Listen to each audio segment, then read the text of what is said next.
today we're going to talk about something that you might think, what? You want me to bring a journal and you want me to write while I am working out?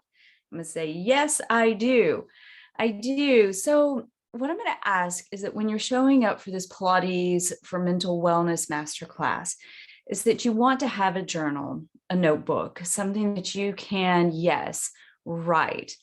Because studies about writing started in the 1980s, and what they have found through one of my favorite books, I just had to bring it handy, Writing to Heal with Dr. James Pennebaker at University of Texas.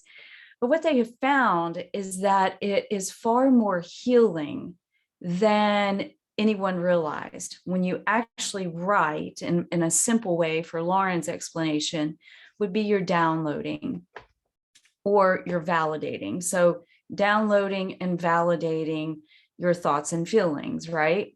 So when you are moving your body, right, some things feel good, some things don't feel good.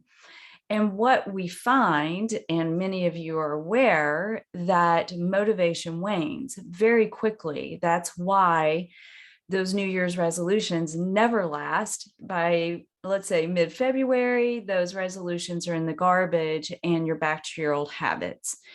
So when you write and document and download and validate what's going on inside of you, your brain and your body is busy at work. So we don't need to go into all of the neuroscience aspect of it, but there's a lot going on.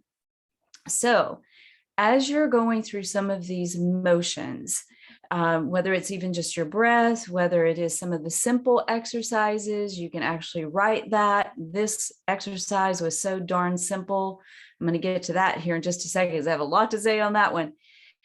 When you write about it, it's going to make it real. When you make it real, it's validated, et cetera, download, your brain's doing work and attaching it somewhere in your system, your entire system.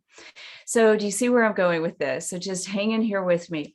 So when you're showing up for your class, and I would say anywhere you go, even if you're going to the gym, let go of what other people think of you. But when you write about it, you are going to successfully and sustainably move into this practice. And I can guarantee that. I'm going to end it with one of my clients who was he's now near in his 80s, but he wrote every single day from the day he was 34 years old, every single thing that he did, everything from what he ate, how he moved. And I'm not saying that you need to go and do that. That is on the extreme side. But let me tell you, one day when he was having to go in for surgery, he was able to go back to his books. He was able to go back to a time when he had the same surgery. He was then able to process, oh, I'm going to be back out on the golf course in 3 months. And for him, that made his healing progress so much faster. Okay, so when you come to class, you're going to want to bring a journal, and I will see you next Wednesday. Ciao.